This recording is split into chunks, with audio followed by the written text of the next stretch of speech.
하나님 말씀은 사도행전 24장 말씀입니다. 신약성경 229면 사도행전 24장 1절에서 9절 말씀입니다. 저와 여러분이 한 절씩 번갈아 교독하고 마지막 9절은 함께 읽습니다. 제가 먼저 24장 1절을 읽습니다. 닷새 후에 대제사장 아나니아가 어떤 장로들과 한 변호사 더둘로와 함께 내려와서 총독 앞에서 바울을 고발하니라. 바울을 부르매 더둘로가 고발하여 이르되 벨릭스 각하여 우리가 당신을 힘입어 태평을 누리고 또 이 민족이 당신의 선견으로 말미암아 여러 가지로 개선된 것을 우리가 어느 모양으로나 어느 곳에서나 크게 감사하나이다. 당신을 더 괴롭게 아니하려 하여 우리가 대강 여짜옵나니 관용하여 들으시기를 원하나이다. 우리가 보니 이 사람은 전염병 같은 자라. 천하에 흩어진 유대인을 다 소요하게 하는 자요 나사렛 이단의 우두머리라. 그가 또 성전을 더럽게 하려 함으로 우리가 잡아싸우니 당신이 친히 그를 신문하시면 우리가 고발하는 이 모든 일을 아실 수 있나이다 하니 유대인들도 이에 참가하여 이 말이 옳다 주장하니라. 아멘. 바울을 증오하는 유대인들 결사대가 바울을 죽이기 전에는 먹지도 마시지도 않기로 맹세하고서 매복하여 그를 암살하려 하였으나 하나님께서 인도하시는 손길 가운데 그 악한 흉계는 무산되었습니다. 여담이지만 그래서 바울을 죽이기 전에 먹지도 마시지도 않기로 맹세한 그들은 그 후에 어떻게 되었을까 궁금한 생각이 듭니다. 맹세를 지키려면 정말 마시지도 먹지도 않았어야 하는데 맹세를 깨트렸을까, 굶어서 그대로 세상을 하직했을까 그런 생각이 듭니다. 아무튼 그렇게 로마 군병들의 보호를 받고서 이제 가이사랴에 무사히 도착한 바울은 당시 총독으로 재임하고 있던 벨릭스라는 사람의 그 주재하에 재판을 받게 됩니다. 이제 바울을 고발하는 즉 바로 유대인들이 나오는데 대제사장, 우리가 알고 있는 바로 그 유대 종교의 핵심 가장 큰 직무를 맡고 있는 대제사장이 이 더러운 흉악한 일에 가장 최선두에 서서 앞장서서 나옵니다. 그리고 이제 고발을 위해서 전문가를 내세우는데 바로 법률에 정통한 변호사를 고용해서 데려옵니다. 이제 오늘 본문은 그 변호사 더둘로라고 이름하는 자가 총독 앞에서 바울을 고발하는 내용입니다. 사실 바울을 고발하는 내용이 오늘 전체의 본문이니까 더둘로의 말을 우리가 묵상할 것은 없겠습니다. 그런데 넓은 의미에서 보면 그의 말 가운데 우리가 묵상할 것이 있습니다. 그의 말은 인간의 더러움, 흉악한 흉계로 가득 찬 그러한 말들이지만 우리는 그 말들 속에서 인간이라는 존재가 얼마나 부끄럽고 흉악한 존재인지를 깨닫게 됩니다. 그리고 이러한 인간을 향하여 하나님께서 일찍이 무엇을 계속 말씀하셨는지, 그리고 바로 이러한 더럽고 흉악한 악한 세상 속에서 하나님으로부터 부름받고 그래서 전혀 다른 새로운 삶을 살도록 부름받은 성도들, 바로 우리들이 그 모습과는 다른 어떤 모습으로 살아야 하는지를 생각하게 됩니다. 이 변호사 더둘로는 자신의 전문 직업답게 청산유수로 말을 합니다. 우리가 딱 읽어보기에도 아주 전형적인 권력자를 향한 아부로 가득 찬 말입니다. 당신을 힘입어서 태평을 누렸다. 당신의 선견으로 말미암아 우리 민족의 모든 것이 많은 것이 개선되었다. 번지르르한 아부로 그 총독의 마음을 만족시키면서 이야기를 시작하고 있습니다. 그리고 우리가 당신을 번거롭게 하지 아니하려고 아주 짧게 이 고발의 내용을 요약해서 말하겠다. 이러한 이야기를 하면서 말을 시작합니다. 그런데 사실 역사의 자료를 통해서 보면 벨릭스는 자신의 이 통치를 반대하고 들고 일어서는 유대인들의 어떤 소요, 그 난동, 폭동에 대해서 아주 잔인하게 진압했던 그러한 사람입니다. 그러니까 이 사람에게 어울리지 않는 뻔한 소리를 그는 지금 늘어놓고 있습니다. 물론 권력자는 자기가 한 짓은 생각지도 않고 그저 이런 사탕발림 같은 이야기에 흐뭇해할 수 있습니다. 그러한 것을 잘 아니까 또 이런 이야기를 하는 것이죠. 그래서 주님을 떠나 있는 이 어둠의 세상 속에서 권력을 가지고 악하게 자신의 권력을 휘두르는 권자에 앉아 있는 이와 또 그 마음에 슬슬 비위를 맞추면서 자기들의 악한 뜻을 이루려고 관철시키려고 하는 자들의 그러한 주고받는 이야기가 우리의 눈앞에 펼쳐지고 있습니다. 이제 고발하는 더둘로가 말합니다. 바울을 향해서 전염병 같은 자다 말을 하고 있습니다. 한마디로 우리도 지금 근래에 전염병으로 인해서 너무나 큰 고통을 겪었고 지금도 이제 많이 끝나갔지만 아직도 그것이 우리 주변을 떠나지 않고 있는 것을 느낍니다. 그러니까 전염병 같다는 것이 어떤 것인지 우리는 생생하게 알고 있습니다. 이 세상에서 민폐만 끼치고 우리를 괴롭게 하고 세상에 백해 무익한 그런 존재라고 바울을 고발합니다.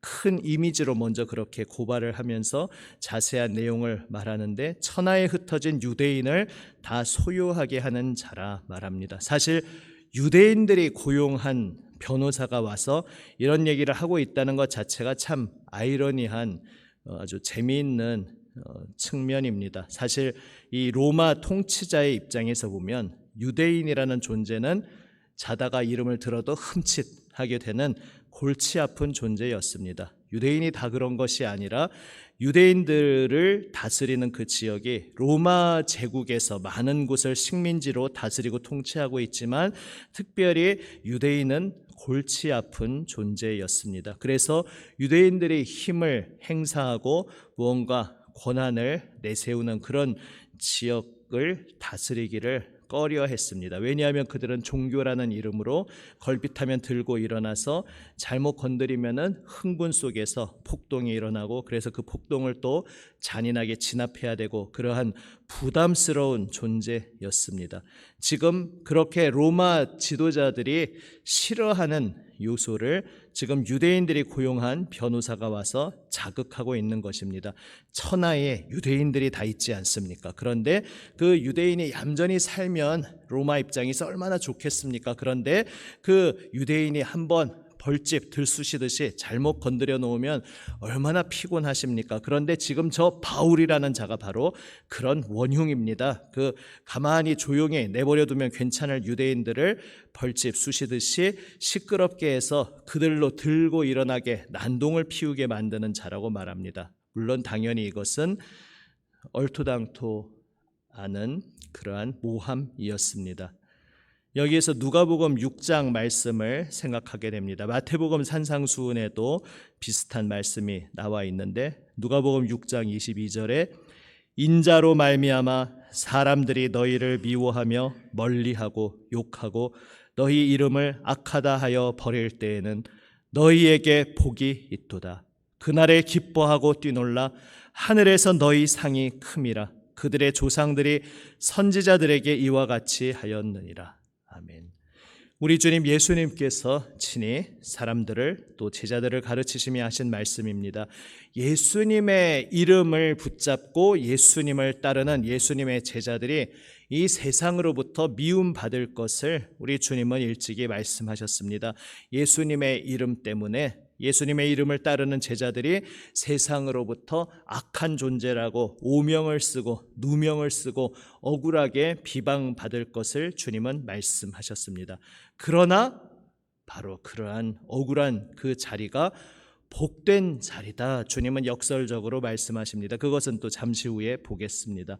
아무튼 지금 말도 안 되는 누명을 뒤집어 쓰는 그 장면에서 예수님께서 바로 이러한 길을 우리가 예수님 믿는 이들이 통과할 것이다, 겪게 될 것이다 말씀하신 것을 기억하게 됩니다. 왜 지금 이 변호사가 말하는 것이 말도 안 되는 모함입니까? 사실 누가가 지금 사도행전을 기록하고 있지 않습니까? 누가가 누가복음과 사도행전을 기록하면서 그가 특별히 의식하고 염두에 두고 있는 주제가 바로 이것입니다. 당시 세계를 제패하고 있는 로마 제국 입장에서는 원래는 종교에는 관심이 없었습니다. 로마 제국의 통치 방향은 각 민족이 자기들이 뭘 믿든지, 각 민족들이 무슨 종교를 가지고 무슨 신을 믿든지 그것은 자기들 마음대로 하라고 방치해 두고 내버려 두는 입장이었습니다. 다만 그 종교 때문에 로마 제국의 치안, 로마 제국의 질서, 로마 제국의 권위를 손상한다든지 위협한다든지 감히 건드리려고 하면 그것에 대해서는 가차없이 짓밟았습니다. 바로 그것이 이제 정치적인 죄악 아니겠습니까? 그래서 종교적인 그런 여러 가지 불일치나 그런 것에 대해서는 전혀 관심이 없었지만 그것이 정치적인 문제로 불거질 때에는 로마는 가차 없었고, 정치적으로 로마 세력을 대적하는, 로마가 가장 꺼리는, 가장 흉악한 죄인에게 내리는 최고형이 바로 십자가에 매달아 죽이는 형이었습니다. 유대인들이 바로 예수님을 그렇게 정치적으로 로마를 위협하는, 말하자면 그 테러리스트라고, 또 사람들을 끌어들여서 폭동을 일으키는 자라고 죄명을 씌워서 죽음으로 몰고 갔던 것입니다. 지금도 역시 마찬가지입니다. 로마 제국이 싫어하는 바로 그 부분을 건드리기 위해서, 안 그래도 이름만 들어도 골치 아픈 유대인들, 그런데 그 유대인들이 바로 골치 아픈 존재가 되게 하는, 들고 일어나게 만드는, 그런 시끄럽게 만드는 자라고 바울을 이야기합니다. 그런데 누가가 누가복음과 사도행전을 기록하면서 특별히 염두에 두고 있는 바가 이것입니다. 사실은 전혀 그렇지 않다는 것을 특별히 이 로마인들을 향해서 말하고 있는 것이 누가복음 사도행전의 중요한 주제 중 하나입니다. 오히려 예수님이 얼마나 평화적인 분이고 예수님의 가르침이 이 세상 그 무엇보다도 사람들을 사랑으로 화합시키는 존재인지를 누가복음과 사도행전은 이야기하고 있습니다. 물론 영적으로 근원적으로 파고들면 로마 제국이 붙잡고 자랑하는 교만, 우상숭배, 죄악은 결국은 기독교 참된 신앙에 의해서 다 뒤집어 엎어질 것들임은 분명합니다. 기독교 신앙이 모든 이들에게 퍼져나가고, 그래서 참된 신앙을 가진 이들이 곳곳에서 나타날 때에 로마 제국이 붙잡고 의지하고 있는 거짓된 것들은 다 무너질 것이었습니다. 그런 면에서는 어떻게 보면 예수님도, 또 예수님을 따르는 제자들도 로마가 가장 두려워해야 할 존재인 것은 분명합니다. 그러나 예수님을 대적하는 대적자들이 오명을 씌우듯이 직접적으로 종교의 이름으로 폭력으로 무엇을 해결하려 한다든지, 그렇게 사람들을 난동을 부리게 해서 들고 일어나게 하고 권력을 향하여서 직접 물리적으로 무언가 힘을 행사하려 하는 그러한 것과는 전혀 관계가 없는 것이 바로 참된 기독교 신앙인데, 이제 기독교 신앙에 대해서 아직 잘 알지 못하는 로마의 권력자들을 향해서 유대인들은 지금 오늘 본문에서 보는 것처럼 계속 그렇게 모함을 했고, 누가복음과 사도행전을 기록하면서 누가는 로마인들을 향하여서 전혀 그렇지 않다는 것을, 기독교 신앙의 참된 모습을 보여주려 하는 것에 많은 관심을 가지고 있습니다. 그것을 이제 단어를 쓸 때 이제 변증적인 목적을 가지고 있다, 이렇게 표현할 수 있습니다. 유대인을 소유하게 하는 자라 고발하면서 한마디로 이제 종교적인 것을 함께 결합시켜서 말합니다. 자신들의 유대교에서는 인정할 수 없는 이단이라는 것입니다. 나사렛에서 시작된 그 나사렛 출신의 지도자가 이끌고 있는 우리 유대교로서는 인정할 수 없는 이단의 우두머리가 바로 저 바울이라는 자다, 이렇게 고발하고, 바로 그 종교적인 것으로 연결시키면서 자신들 유대인들의 핵심인 성전을 더럽게 하려 하였다, 이렇게 말을 합니다. 말씀드렸듯이 성전을 더럽히는 이런 종교적인 것 자체에는 로마 통치자들은 아무 관심이 없습니다. 그건 니들 문제니까 니들이 알아서 해라라는 입장이지만, 그러나 성전을 더럽게 하는 문제에 대해서 유대인들이 얼마나 민감해하는지는 유대인들을 다스리고 있는 그 유대인들 지역에 있는 로마인들이라면 너무나 잘 알고 있는 문제였습니다. 그래서 그런 면에서 지금 성전을 더럽게 하려 하였다는 죄목은 또한 로마인의 심정을 자극하는 그러한 표현이었습니다. 유대인들의 가장 민감한 부분을 건드렸고, 그래서 유대인들을 뒤집어 엎어버리는 그런 시끄럽게 만들 여지가 있는 존재라고 이제 그를 계획적으로 모략으로 고발하고 있는 것입니다.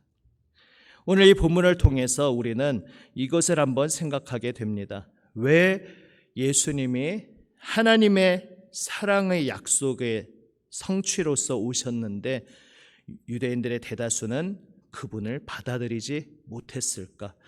왜 예수님의 제자로서 사도 바울이 회당에 가는 곳마다 먼저 유대인들에게 기회를 주고, 유대인들이여 나의 동족들이여 당신들이 기다리고 있는 그 메시아가 드디어 오셨습니다.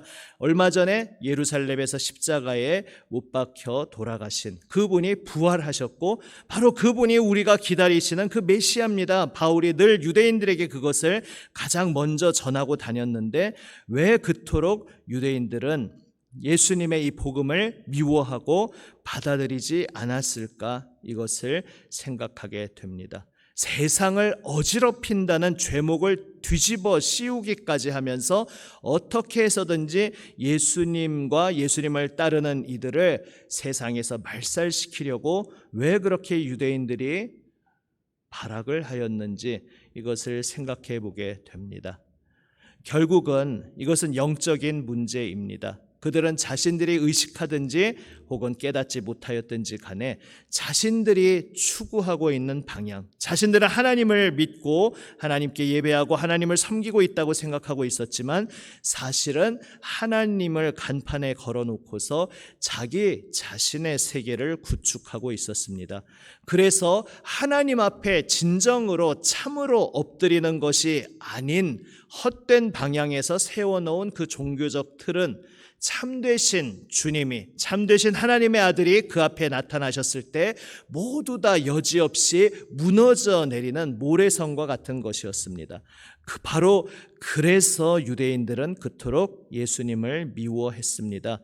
그 복음 앞에서, 예수님 앞에서 이 세상이 어지러워지고 시끄러워지는 것이 아니라 그 복음 앞에서 자기 자신의 세계가 무너지는 것을 느꼈기 때문에 그토록 유대인들은 예수님을, 또 예수님을 따르는 제자들을 위협적인 존재로 여기고 미워했습니다. 위기감을 느꼈습니다. 그 복음 앞에서 자신들이 지금까지 구축하며 쌓아 올려온 그 공든탑이 아무것도 아닌 것처럼 되고 다 무너져 내리는 것처럼 느꼈습니다. 왜 안 그렇겠습니까? 유대인들이 생각하고 기다리고 있던 메시아관은 유대인 중심적인, 유대인 우월주의적인 그러한 메시아요, 그러한 새 세계의 가치관이었습니다. 메시아가 오시면 이제 메시아를 기다리던 유대인들에게 영광이 주어지고, 이제 그래서 그 메시아가 유대인들을 자기의 측근으로 다 세워서 메시아가 온 세상을 이제 심판하시고 바로 최측근으로 옆에 세워놓은 유대인들을 통해서 온 세상을 심판하고, 그래서 벌할 자를 벌하고 상줄 자를 상주고 위계질서를 다 세워서 천하의 중심에 유대인이 중심이 되어서 메시아와 함께 온전히 영광을 받으면서 온 세상을 통치하게 될 그 영광의 날을 기다리고 있었습니다.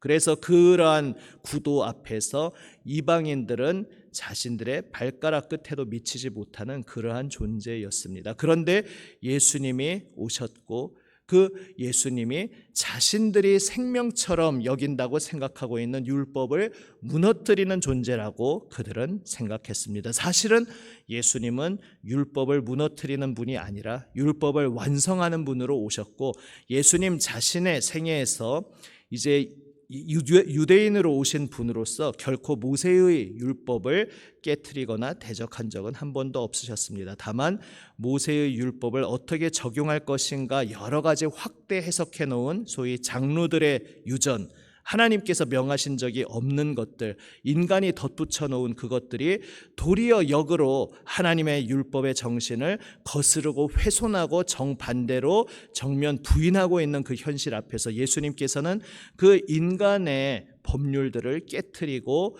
꾸중하셨습니다. 그러나 유대인들은 자신들의 아집에 사로잡혀서 예수님이 하나님의 율법을 대적한다고 착각했습니다. 결국 예수님이 무너뜨리는 것은 하나님의 율법도 아니었고 예수님께서 이 세상을 어지럽히시는 것도 아니고 오히려 하나님을 섬기는 척하면서 그 명목하에 자기 자신을 높이고 자기 자신의 세계를 구축하고 자기 자신을 섬기던 바로 자신들의 그 종교적 틀을, 자기 자신의 세계를 다 무너뜨리신다는 것을 그들은 느꼈기에 그 위기감 속에서 유대인들은 예수님을 미워했습니다. 그 위기감은 사실은 축복의 기회가 될 수 있는 자리였습니다. 그 위기감 속에서 내가 지금까지 붙잡고 있었던 것이 나 자신의 아집이었을 뿐 진정으로 하나님 앞에 엎드리는 것이 아니었구나, 정직하게 자기 자신을 보았다면 겸손히 주님 앞에 엎드려야 했습니다. 유대인들 가운데에서 성령의 은혜 가운데 극소수는 그렇게 반응했습니다. 멀쩡하게 잘 살면서 유대인이니까 베드로가 늘 회당 예배도 참석 당연히 했을 것입니다. 그는 자신이 하나님을 잘 섬기고 있다고 나름 생각했을 것입니다. 그러나 어느 날 자신의 고기 잡는 현장에 찾아오신 예수님, 자신의 손으로는 밤새 고기 한 마리 잡지 못했으나 그 말씀 한마디로 고기가 그물에 가득 채워지도록 말씀하시는 그 주님 앞에 섰을 때의 베드로는 다른 반응을 하는 것이 아니라 주여 저를 떠나소서, 저는 죄인입니다, 이렇게 고백했던 것을 우리는 누가복음 5장에서 봅니다. 자기 자신이 잘 살고 있다고 생각했는데 예수님을 정면으로 맞닥뜨리고 보니까 자기 자신이 거룩하신 하나님 앞에 진정으로 겸손히 엎드리며 하나님을 경배하는 것이 아니라 자기 자신이 거룩하신 하나님 앞에 정말 두렵고 떨림으로 그저 심판받아 죽을 수밖에 없는 존재임을 그는 뼈저리게 느꼈습니다. 그래서 그 두려움 속에 예수님 앞에 엎드렸던 것입니다. 바로 하나님 앞에 설 때에 내가 느끼게 되는 위기감을 겸손함으로 고백할 때에 그것은 구원의 자리가 되었습니다. 다른 유대인들도 그렇게 예수님을 맞닥뜨리면서 모든 것이 무너져 내리는 것을 경험할 때 어린아이같이 겸손히 주님을 찾고 주님 앞에 엎드렸어야 하는데 도리어 그들은 자기 방어벽을 세우고 도리어 예수님을 죽음으로 몰고 가는 어리석은 행동을 했던 것입니다. 유대인뿐만 아니라 하나님을 거스르는 이 모든 세상이 마찬가지입니다. 복음서에서 계속 예수님 말씀하셨듯이 세상은 예수님을 미워합니다. 복음을 미워합니다. 오늘날 2000년 역사가 흐르는 동안 기독교가 인간의 연약함, 어리석음으로 죄악스러운 일도 참 많이 행했고 또 우리 한국 교회도 세상이 보기에도 낯부끄러운 어리석은 모습을 보인 것도 많습니다. 그래서 교회가 욕먹으면서 주님의 영광을 가리는 일이 있지만 그것과는 별개로 온전히 빛을 발하고 아름답게 서 있을 때에도 예수님을 따르는 우리의 길은, 복음의 길은 원래 세상으로부터 미움을 받는 길입니다. 온전히 죄 없으신 예수님이 십자가 죽음으로 내몰린 것이 바로 그 결정적인 증거입니다. 주님께서는 자신을 따르는 제자들, 바로 우리들도 그러한 고난을 겪을 것을 말씀하셨습니다. 그러나 아까 읽었던 누가복음 6장 말씀처럼 그때에 기뻐하라, 즐거워하라 말씀하셨습니다. 옛적부터 하나님께서 보내신 그 선지자들이 바로 그 동일한 고난을 받았다 말씀하십니다. 그 선지자들에게 고난을 주고 핍박을 줬던 대상이 누구였냐 하면 바로 자신들이 하나님을 잘 섬기고 있다고 자부하고 있던 그러한 유대인들이었습니다.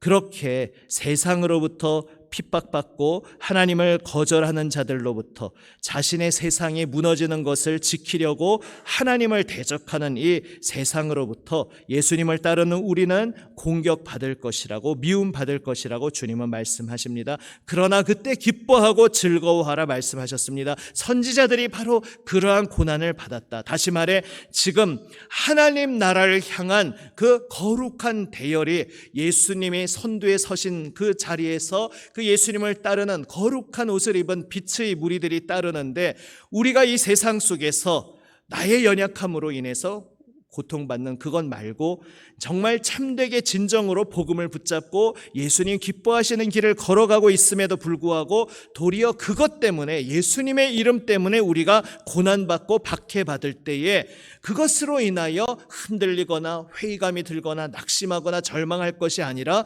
기뻐하고 즐거워하라 말씀하셨습니다. 왜냐하면 지금 우리가 그 예수님이 선두로 하여 걸어가고 있는 거룩한 빛의 대열, 하나님 나라를 위해서 걸어가고 있는 그 숱한 믿음의 증인들의 대열에 어느새 나도 동참하여 서 있는 것이구나.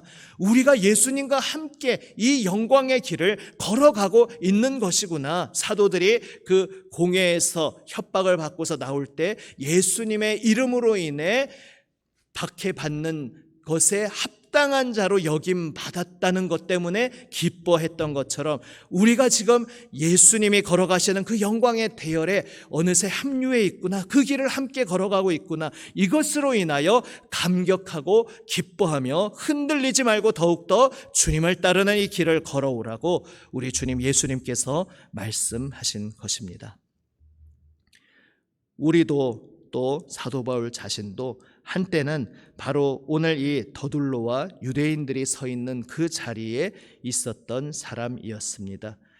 우리의 삶을 송두리째 뒤집어 엎으시는 그 예수님 복음 앞에서 그것을 거부하며 하나님을 알지 못한 채 헛된 죄의 길로 치닫던 것이 바울의 옛 모습이었고 또한 우리의 옛 모습이었습니다. 그러나 이제 우리는 예수님의 십자가 보혈 은혜로 인해 새 생명 거듭난 자의 삶으로 옮겨졌고, 이제는 도리어 세상으로부터 예수님의 이름으로 인해 공격받는 그 자리로 서 있습니다. 그렇기에 이 세상 속에서 복음으로 인해 핍박받을 때에 낙심하지 않아야 하겠습니다. 도리어 주님과 함께 이 영광의 대열에 동참해서 걸어가고 있다는 것을 기억하며, 주님, 저의 힘으로는 이 고통, 이 박해를 견딜 수 없습니다. 이겨낼 수 없습니다. 그러나 이것을 말씀하신 주님께서 이것을 또한 이겨낼 수 있도록 도우시고 인도하시겠다 말씀하셨으니 주여 저를 붙잡아 주시옵소서. 주님의 길을 따르는 이 자리에서 말도 안 되는 오명을 쓰고 오해를 받고 공격을 받는 그 자리에서 자신의 뜻대로 자신의 힘으로 살려는 이 세상이, 자신이 위협받는 것을 싫어해서 자신의 세상이 뒤흔들리는 것을 미워해서 예수님을 공격하는 그 자리에 제가 함께 있다는 것을 기억하게 하여 주옵소서. 우리는 기도하며 주님 앞에 엎드리게 됩니다. 우리가 예수님을 따르는 그 길에서 주님께서 오늘도 우리에게 말씀하십니다. 복되도다, 복이 있도다. 예수님의 이름으로 인해 예수님과 함께, 복음과 함께 고난받는 그 자리는 참으로 복된 자리라 말씀하고 계십니다. 오늘 더둘로의 번지르르한 혀와 같이 내 주변의 사람들에게 마음에도 없는 말도 안 되는 헛소리로 이 사람 마음 저기 가서 맞추고 저 사람 마음 또 저기 가서 맞추고 그 눈앞에 보이는 사람들에 맞춰서 이랬다 저랬다 말하는 그러한 거짓된 삶에서 우리를 이제 건져주셨으니 그 모든 헛된 혀를 오늘 십자가 앞에 다 내려놓고 오직 진실된 혀로, 진실된 입술의 고백으로 예수님을 찬양하고 예수님을 증거하고 진정한 마음으로 한 사람 한 사람에게 참된 사랑과 섬김의 마음으로, 복음의 마음으로 다가가는 우리 모두가 되기 원합니다.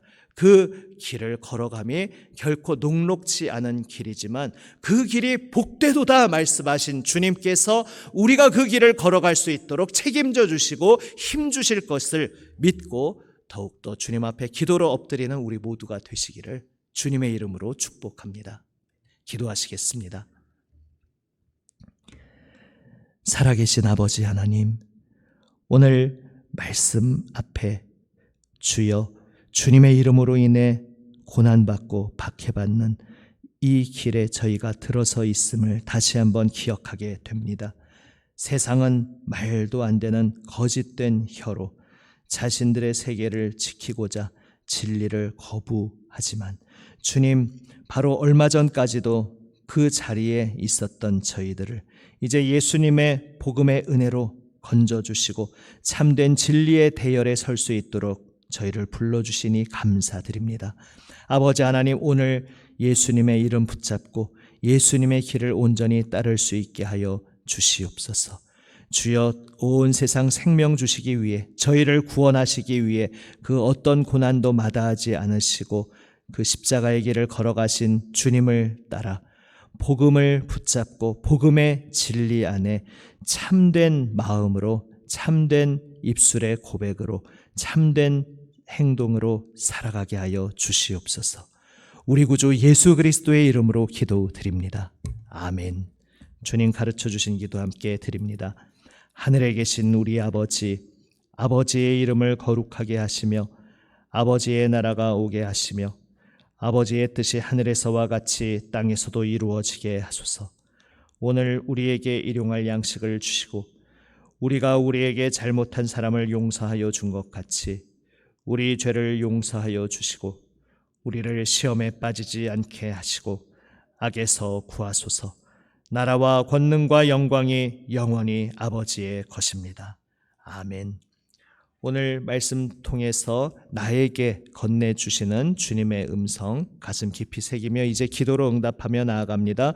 또한 우리를 세상을 끌어안고 중보하고 계시는 예수님 중보기도에 동참하며 우리 성도들을 위해, 교회를 위해, 또 우리 주변에 붙여주신 이웃들을 위해, 세상을 위해 기도하며 나아갑니다. 특별히 계속 고통받고 있는 지금 우리 전국의 슬픔 중에 있는 사람들을 위해서, 또 세계적으로도 곳곳에 많은 환란이 일어나고 있습니다. 재해 가운데 고통받고 있는 이들을 위해서 계속 중보하며 나아갑니다. 이번 주간에 있는 우리 중고등부, 청년부 수련회를 위해서 특별히 집중 기도하며 우리 태신자 계속 마음에 품고 기도하며 나아갑니다. 기도하며 삶의 현장으로 나아가시겠습니다. 기도하시겠습니다.